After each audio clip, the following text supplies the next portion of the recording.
Hello everyone, नमस्कार, good morning. मैं मुकेश कटारे, आप सभी का स्वागत है अनअकैडमी पर। दोस्तों, पिछले लेक्चर में हमने इकोनॉमिक्स के कुछ टॉपिक कवर किए थे। आज उसके आगे देखते हैं। आज का हमारा टॉपिक है गरीबी, पॉवर्टी। गरीबी से संबंधित क्या क्वेश्चंस आ सकते हैं परीक्षा में, उनकी बात करें। पहला, गरीबी क्या है।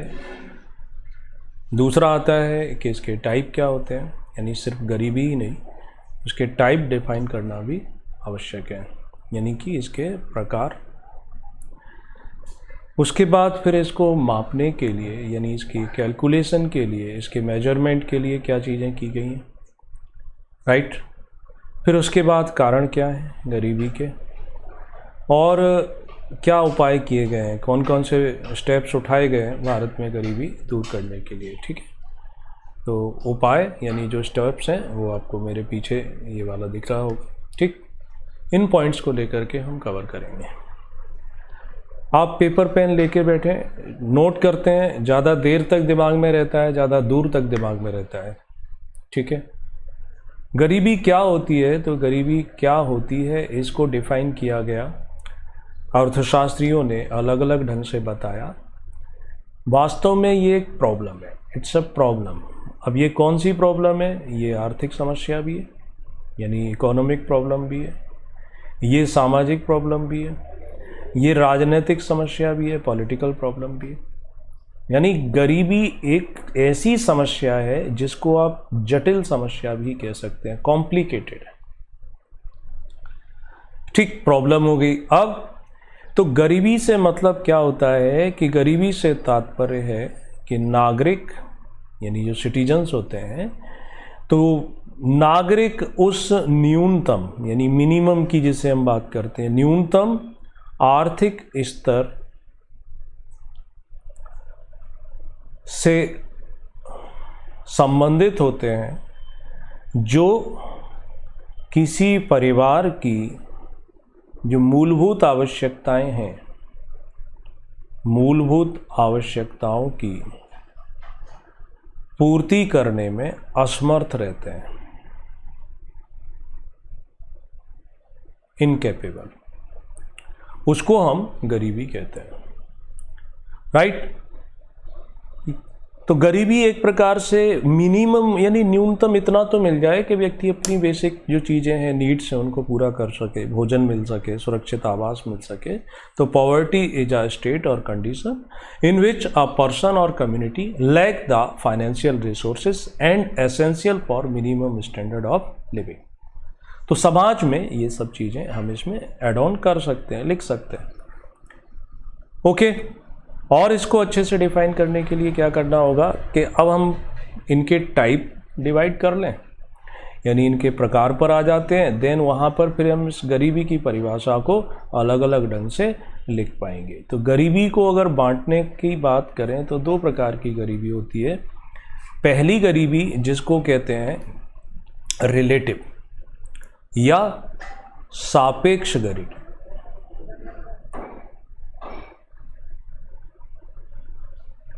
रिलेटिव पॉवर्टी और सापेक्ष गरीबी। दूसरी होती है जिसे एब्सोल्यूट या इसे हम निरपेक्ष गरीबी का नाम देते हैं, ओके। सापेक्ष गरीबी का क्या मतलब हुआ है, कैसे निकाला जाएगा, भारत ने इनमें से कौन सा पैरामीटर अपनाया हुआ है, भारत ने ये अपनाया है या ये अपनाया है, तो उसको हमें देखना है, ठीक है।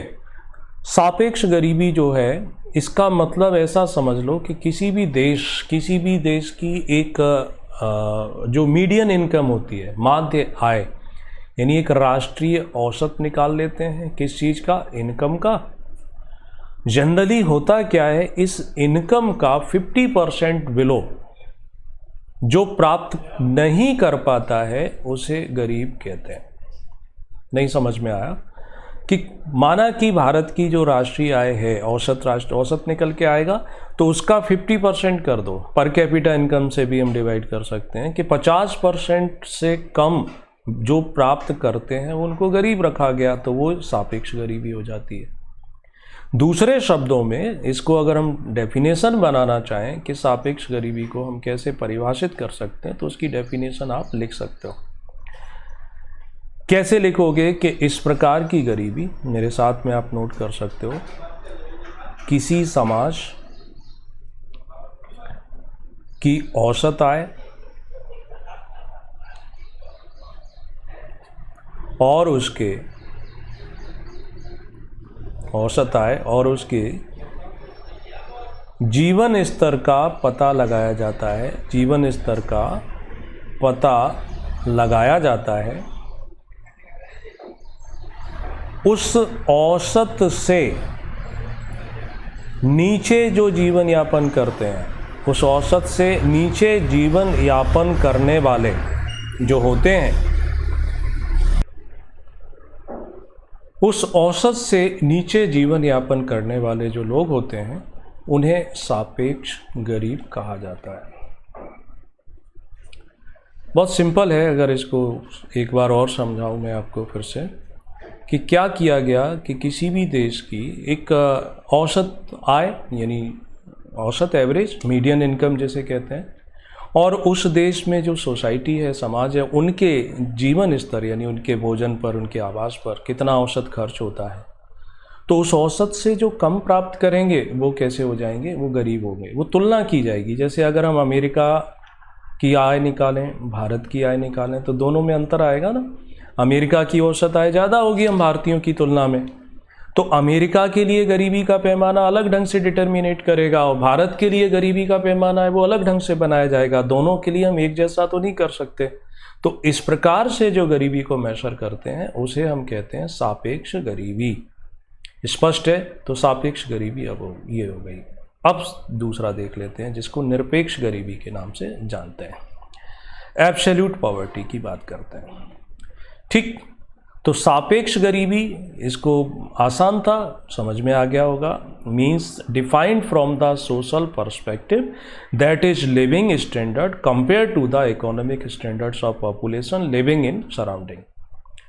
निरपेक्ष की बात करें, निरपेक्ष गरीबी को कैसे निर्धारित किया गया? यहाँ किसी से कंपेयर नहीं करते। जैसे मैं गरीब हूँ अंबानी की तुलना में, अंबानी गरीब है दुनिया के जो सबसे ज़्यादा अमीर है उनकी तुलना में, तो वो सापेक्ष थी।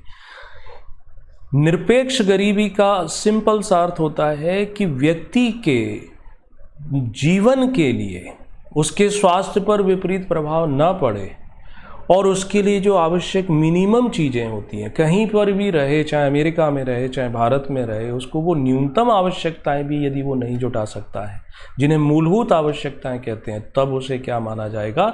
निरपेक्ष रूप से गरीब माना जाएगा। तो निर्वाह स्तर इतना न्यूनतम होता है,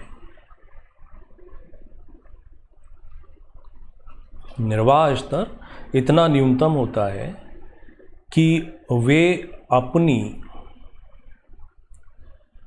न्यूनतम आवश्यकताओं की पूर्ति भी नहीं कर पाते। न्यूनतम आवश्यकताओं की पूर्ति भी नहीं कर पाते।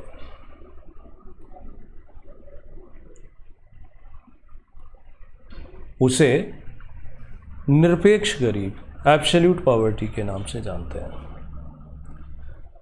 ओके, अब क्या करें? अब थोड़ा सा इसको कैसे मापेंगे हम उस पर बात कर लेते हैं। ठीक, कैसे मापेंगे तो उसकी बात करें। ठीक, तो एक ग्राफ बना देता हूं मैं यहाँ पर कि कैसे इसको मापेंगे, उसको लेकर के। ग्राफ किस किस के बीच बनाया जाए, तो ग्राफ बनाते हैं कि मैं नहीं बनाऊंगा, इसको मापने के लिए एक वर्ड आता है जिसका नाम है लॉरेंज कर्व या वक्र, और दूसरा एक वर्ड आता है जिसे कहते हैं गिनी फैक्टर या गिनी कोफिशिएंट। क्या किया इन्होंने एक एक्स एक्सिस और वाई एक्सिस के बीच में ग्राफ खींचा। एक ये स्ट्रेट लाइन अपने समझने के लिए, एक ये। इस लाइन पर क्या दिखाते हैं? इस लाइन पर हम पॉपुलेशन को प्लॉट कर देते हैं, जनसंख्या। इधर जाएंगे तो जनसंख्या बढ़ती है एक्स एक्सिस पर, और वाई एक्सिस पर हम क्या दिखा देते हैं? इस पर दिखाते हैं आय में होने वाली वृद्धि, इनकम। जैसे जैसे आप ऊपर जाएंगे वैसे वैसे इनकम बढ़ती जाएगी। ओके, अगर हम ये मान के चलें कि पॉपुलेशन बढ़ती है जैसे पॉपुलेशन 0 थी तो इनकम भी 0 है। भाई इनकम कहाँ से आएगी? लोग होंगे, काम करेंगे तभी तो इनकम आती है।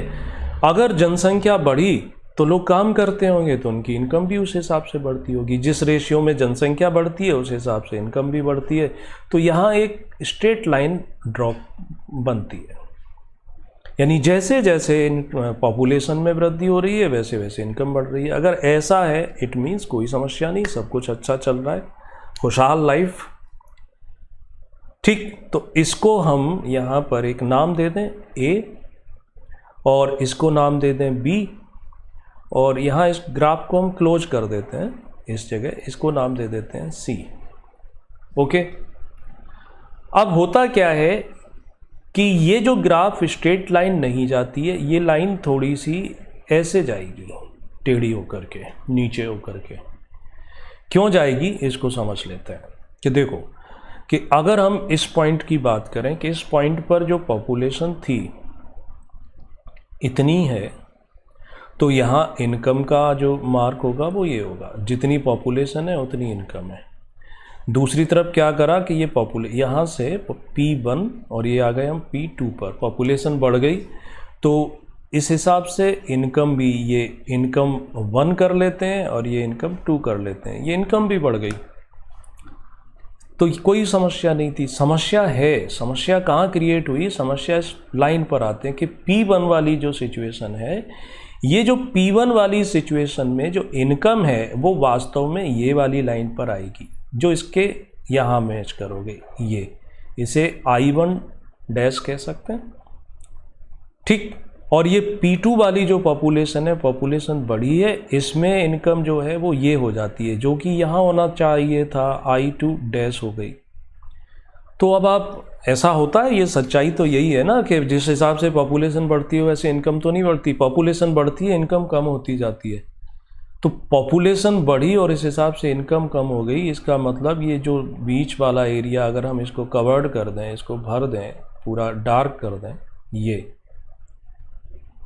शेडेड एरिया बना देते हैं, इसके बारे में लॉरेंज कहते हैं कि ये AB एक इमेजिनरी लाइन है जो किस किस के बीच में खींची गई थी? पॉपुलेशन और इनकम के बीच में। इस स्ट्रेट लाइन से जितना दूर ये रेखा बनेगी, ये वाली लाइन जो कर्व बना करके ये गई थी ना, ये नीचे डिप होते हुए जो जा रही है, तो इसमें जितना ये विचलन आता है, डेविएशन होता है, जितनी दूरी बढ़ती जाएगी, इसका मतलब है कि उस देश में आय में असमानता दिखाई देगी। AB वाली रेखा से विचलन अधिक होना उस देश में आय की असमानता को बताता है, इनइक्वालिटी को बताता है। ये गैप कम कर दें अगर, जैसे मान के चलें हम अपने समझने के लिए दूसरा ग्राफ यहीं पर कि ये कुछ ऐसे बनी हुई थी, तो अब डेविएशन कम है पहले की तुलना में। तो डेविएशन कम है मतलब अमीर और गरीब के बीच में दूरी कम है। और अगर ये रेखा A और B पर ही सुपर इम्पोज हो जाए, इसी के ऊपर बन जाए यहीं पर, तो इसका मतलब है कि वहाँ पर सबके पास बराबर इक्वल इनकम है, तो किसको हम गरीब माने, किसको अमीर माने, सब बराबर है। तो लॉरेंज कर्व ग्राफ के माध्यम से बताना चाहते हैं कि गरीबी को हम कैसे मापते हैं। उम्मीद है ये आपको समझ में आ गया होगा। गिनी कौन है? ये इटली के थे। 1912 में 1912 में कोरे गैगरी, इन्होंने इस ग्राफ का मैथमेटिकल प्रयोग किया। क्या प्रयोग किया कि ये जो भी शेडेड एरिया है, छाया में दिखाई दे रहा है, इसको अगर हम नाम दे दें Z पूरा, और ये पूरा एरिया A, B और C, तो इन्होंने, गिनी ने बोला कि shaded area divided by total area ABC, और जो वैल्यू आएगी वो उसी वैल्यू को क्या नाम दिया जाएगा? गिनी फैक्टर या गिनी कोफिशिएंट नाम दिया जाएगा। दो प्रकार की गरीबी, एक होती है एब्सोल्यूट और दूसरी होती है रिलेटिव। और उसके बाद लॉरेंज कर्व क्या बताता है, गिनी कोफिशिएंट क्या बताता है, दोनों ये स्पष्ट हो गए, ये आपको लिख देना है। ओके, अब हम आगे बढ़ते हैं, इसके आगे समझते हैं कि गरीबी को मापने के लिए हमारे भारत में कब से शुरुआत की गई। भारत में ये कौन कौन से तरीके अपनाए गए थे, कब कहाँ से स्टार्ट हुए थे, तो भारत के संदर्भ में हम बात कर रहे थे। ओके, चलें इस भारत के संदर्भ को देखने के लिए। ठीक है, भारत को देखते हैं। सबसे पहले भारत ने क्या किया है, भारत ने दूसरा तरीका अपनाया है, मतलब रिलेटिव टर्म में न जा कर के हमने एक दूसरे तरीके को अपनाया कि सबसे पहले 1962 में कोई ऐसा पैरामीटर तो था नहीं पहले कि कौन गरीब है कौन अमीर है, डाटा कुछ ऐसे कलेक्शन, कोई एक बेसिक डेफिनेशन नहीं थी, परिभाषा नहीं थी। तो ICMR, Indian council of medical research के द्वारा पहली बार कोशिश की गई गरीबी को मैशर करने के लिए, और इन्होंने आधार क्या रखा था, इन्होंने आधार बनाया बैलेंस्ड डाइट, संतुलित भोजन को अपने पैरामीटर में रखा। और इस आधार पर उन्होंने जो डाटा दिए कि ग्रामीण क्षेत्र में यदि 20 रुपये पर मंथ और शहरी क्षेत्र में 25 रुपये पर मंथ खर्च कर लेता है तो वो गरीब नहीं है, इससे कम करता है तो गरीब है। आगे चल करके इस गरीबी को और अच्छे से डिफाइन किया गया ईयर 1969 में। 1969 में एक कमेटी बनाई गई जिसका नाम है दांडेकर समिति, M दांडेकर, और एक रथ समिति, N रथ, और इन्होंने ये पैसे के स्थान पर फोकस किया। बोला व्यक्ति को जीवित रहने के लिए क्या चाहिए, भोजन। भोजन से उसे क्या प्राप्त होता है, भोजन से उसे कैलोरी मिलता है।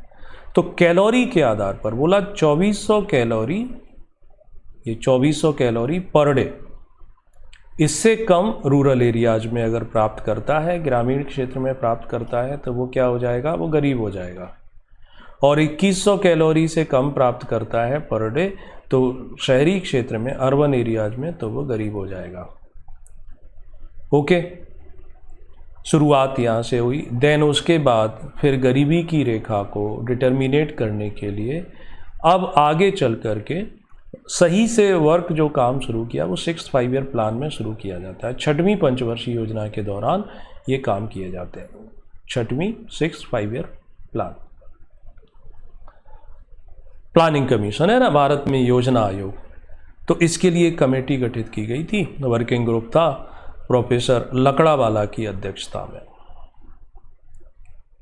तो लकड़ावाला समिति ने क्या आधार माना, यही कि 2400 कैलोरी और 2100 कैलोरी।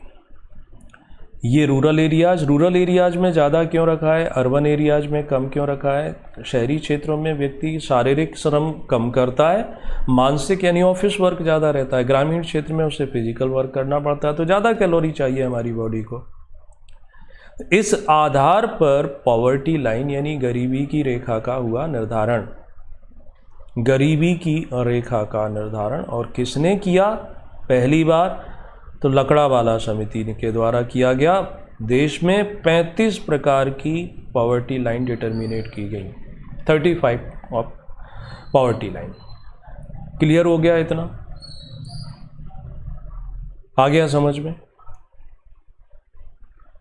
नेक्स्ट, अब क्या करते हैं, और इसमें नए जो अपडेट हुए उनको हम इन्वॉल्व करेंगे इसमें। गरीबी का जो मापन है वो कौन करती है, संस्था का नाम क्या है, तो गरीबी का मापन NSSO के द्वारा किया जाता है।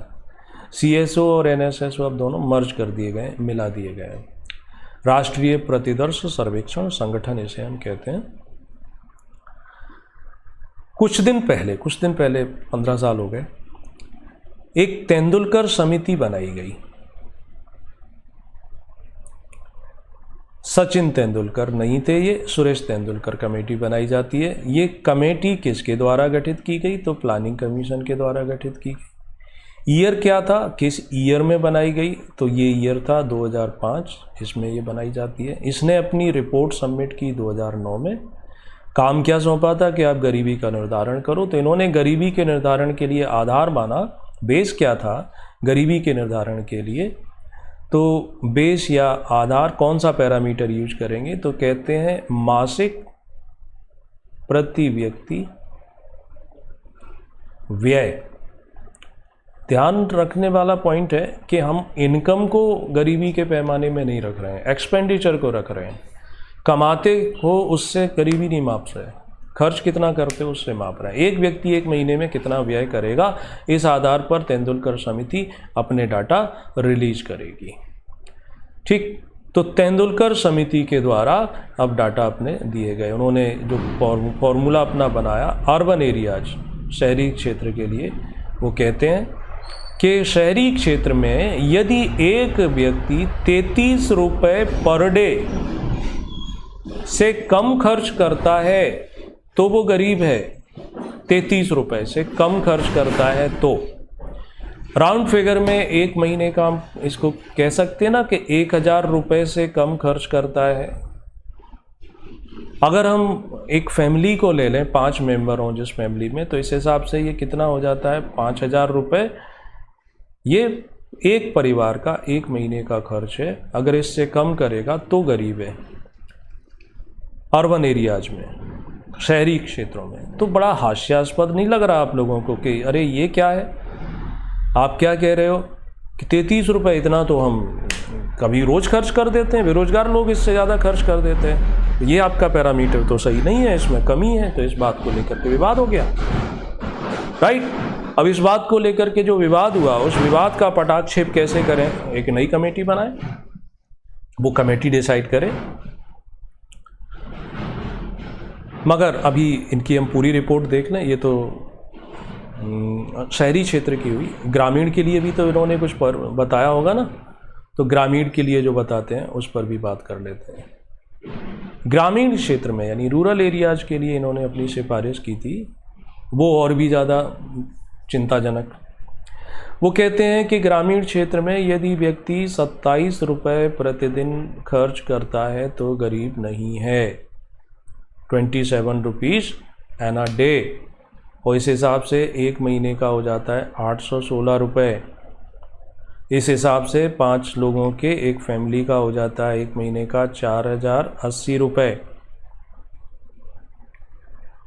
अब विवाद क्रिएट हुआ कि ये तो आपने डाटा सही से नहीं बनाया है, तब फिर एक नई कमेटी बनाई जाएगी। यानी तेंदुलकर समिति की सिफारिशों को अभी कुछ चैलेंज किया जाता है, इस पर कमेंट किए जाते हैं, क्रिटिक्स किया जाता है। तो देन फिर अब नई समिति जो बनती है उस समिति के बारे में, वो थी सी रंगराजन समिति।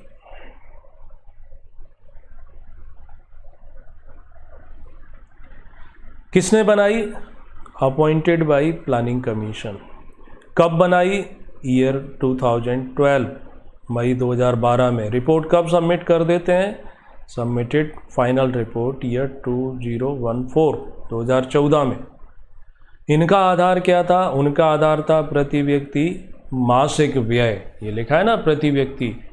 और इन्होंने क्या आधार माना, इनका बेस क्या है, तो इन्होंने व्यक्ति के स्थान पर प्रति व्यक्ति पारिवारिक व्यय की बात की है।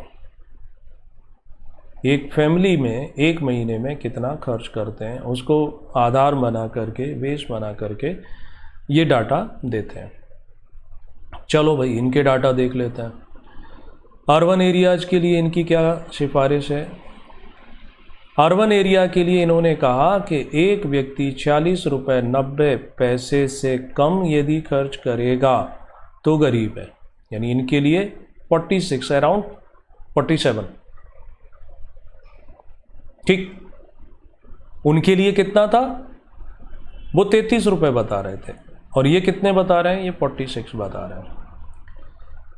अगर इस हिसाब से हम बात करें तो एक महीने का एक व्यक्ति का हो जाता है लगभग 1407 रुपये पर मंथ। सुरेश तेंदुलकर समिति के हिसाब से लगभग 1000 रुपये था। फैमिली की बात करें, फैमिली की बात करने पर शहरी क्षेत्रों में आता है 7035 रुपये पर फैमिली पर मंथ। और इनके अनुसार कितना था, एक परिवार का 5000 रुपये, तो थोड़ा सा बढ़ गया, 16 रुपये 90 पैसे प्रति व्यक्ति बढ़ा दिया, तो अर्बन एरियाज में ये हो जाता है। इनकी सिफारिश ग्रामीण के लिए देखें, ग्रामीण क्षेत्र में इन्होंने क्या सिफारिश की है। तो रूरल एरियाज के लिए रंगराजन समिति की जो सिफारिशें हैं, उन्होंने बोला कि ग्रामीण क्षेत्र में विशेष अंतर इन्होंने नहीं दिखाया। लगभग कितना पर डे की बात करें तो 32 रुपये पर डे, जबकि उसमें तेंदुलकर वाले में कितना था, 27 रुपये पर डे। ये 32 रुपये हो जाता है। ओके, महीने की बात करें, एक व्यक्ति का 972 रुपये पर मंथ, और 5 सदस्यीय मेंबर की बात करें तो 4860 रुपीज़ पर मंथ हो जाता है। इससे कंपेयर करना चाहो तो इनका था 816 रुपये और 4080 रुपये। ग्रामीण क्षेत्र में चूँकि क्या होता है, वो रेंट पे नहीं रहता है, प्लस उसे अदर एमिनिटीज़ उनके लिए पेमेंट नहीं करना होता है, पानी के लिए पे नहीं करना होता है, अलग अलग प्रकार के टैक्सेस लगते हैं म्यूनसिपैलिटीज़ कॉरपोरेशन के द्वारा, वो नहीं देने पड़ते हैं, तो वो यहाँ पर बच जाता है, इसलिए ये चीज़ें आ जाती हैं। देखो इंडिविजुअल अगर हम सोचें कि 32 रुपये 33 रुपये तो ऐसा लगता है, लेकिन जब एक व्यक्ति परिवार पे आ जाता है, फैमिली पे, तो फैमिली वाला कभी ऐसा नहीं होगा कि रेस्टोरेंट में जाके रोज़ खा रहा है। उसका काम क्या है, उसका काम है राशन लाएगा कच्चा, उसे पका करके तब खाएगा, ये काम करेगा। तो अकॉर्डिंग टू तेंदुलकर कमेटी 2011 की जो पॉपुलेशन है उसके हिसाब से भारत में गरीबों की संख्या 27 करोड़ थी। अकॉर्डिंग टू रंगराजन कमेटी 2011 की पॉपुलेशन के अकॉर्डिंग हमारे देश में गरीबों की संख्या 37 करोड़ थी। आज अगर पूछ लिया जाए कि भारत में गरीबी कितनी है तो 21.03% हो जाती है। डाटा है, चेक कर लेंगे अपने हिसाब से, है ना। यहाँ मेरे पीछे चला गया फिगर, मैं थोड़ा झुक जाता हूँ, यहाँ लिख देता हूँ ऊपर इस साइड में ना, 21.03%। ओके, डाटा है कि बदलते रहते हैं तो इनको आप चेक करते जाएंगे। ओके, विश्व बैंक क्या कहती है, विश्व मामले में विश्व बैंक कहती है कि भारत में एक बड़ी पॉपुलेशन का मतलब समझते हो, 80% आबादी जो है, 80% पॉपुलेशन $2 पर डे से कम पर अपना गुजारा करती है। $2 मतलब 150 रुपये से कम पर गुजारा करती है। एडीबी ने $1.5 माना हुआ है। तेंदुलकर और रंगराजन समिति में अंतर है कि तेंदुलकर समिति वो सिर्फ कैलोरीफिक वैल्यू की बात करती है, रंगराजन में कैलोरी के साथ फैट भी इंक्लूडेड है, यहाँ पर प्रोटीन भी इंक्लूडेड है, तो ये सब चीज़ें हो जाती हैं। गरीबी क्या, टाइप क्या, पैरामीटर क्या मापने के। अब आपसे पूछेंगे कारण क्या है भाई गरीबी के, आखिर गरीबी भारत में क्यों, इसके पीछे फैक्टर कौन कौन से हैं। तो अब हम फैक्टर की बात कर लेते हैं, कारण गरीबी के पीछे के। देश हमारा कैसा है, देश हमारा कृषि प्रधान है। अगर मोटे तौर पर हम कारणों की बात करें तो मोर देन कई फैक्टर आप बता सकते हो, ठीक। तो कृषि प्रधान देश है तो क्या कारण होते हैं, मन में आता है ना कि देखो इसका ये कारण है, तो आप बोल देते हैं कि कृषि का पिछड़ापन हो गया, संसाधनों की कमी हो जाती है, बेरोजगारी ज़्यादा है, इसके साथ साथ संसाधनों का हम सही उपयोग नहीं कर पाते, हमारे पास टेक्नोलॉजी पुरानी है, ये सब फैक्टर काम करते हैं। तो पहला हम इसमें लिख सकते हैं लो एग्रीकल्चरल प्रोडक्टिविटी, कृषि उत्पादकता में कमी। क्यों है कृषि उत्पादकता में कमी, हमारे पास जो तकनीक है वो आज भी पुरानी तकनीक का होना, बैकवर्ड टेक्नोलॉजी, इसलिए प्रोडक्शन कम हो पाता है। प्लस जो कंडीशंस हैं हमारे एग्रीकल्चर के लिए वो फेवरेबल कम, अनफेवरेबल ज़्यादा है। मॉनसून नहीं आया, ज़्यादा आ गया, सूखा पड़ गया, ये सारी चीज़ें आ जाती हैं। डिपेंडेंसी है ना, चूँकि मॉनसून का जुआ कहा जाता है। नेक्स्ट फिर आता है लैक ऑफ मार्केटिंग स्ट्रक्चर। अगर किसी कारखाने में प्रोडक्शन बढ़ जाता है, उत्पादन बढ़ जाता है, तो फ़ायदा होता है, उसको प्रॉफिट होता है, क्योंकि ज़्यादा सामान बनाया ज़्यादा लोगों को बेच पाएगा। डिमांड कभी पूरी हो नहीं पाती है, सप्लाई की कमी रहती है। बट एग्रीकल्चर में उल्टा है, बम्पर प्रोडक्शन हो जाए तो किसान की फसल का दाम घट जाता है, सस्ता हो जाता है, ये बड़ा मुश्किल। तब ऐसी स्थिति में क्या किया जाए, राइट? तो ऐसी स्थिति में क्या करें? हमारे पास मार्केटिंग स्ट्रक्चर का अभाव, प्रोडक्शन हो गया तो उनको दूसरे स्थानों पर जहाँ डिमांड ज़्यादा है वहाँ भेजने की, ट्रांसपोर्टेशन की फैसिलिटी नहीं है। तो ये भी है हमारे देश में कारण। इसके अलावा और भी कारण लिख सकते हो, lack of credit facilities, loan ऋण की साख सुविधा नहीं है। चाहे खाद खरीदना हो, बीज खरीदना हो, ज़मीन में सुधार करना हो, इतने चक्कर लगाने पड़ते हैं फाइनेंशियल इंस्टीट्यूट्स के कि उसको लोन समय पे मिल ही नहीं पाता है। तो ये फैक्टर इसमें हम लिख सकते हैं।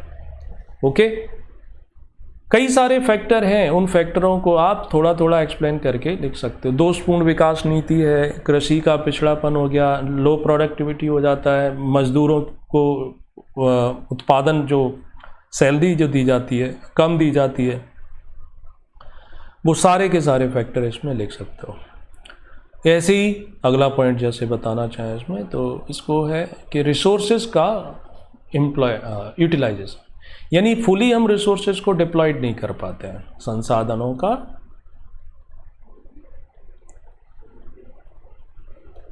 समुचित उपयोग ना होना, है ना। अगला पॉइंट मैं बताता हूँ, उसके पहले और जानकारी कि मेरी क्लासेस जो है आप अनअकैडमी पर ले सकते।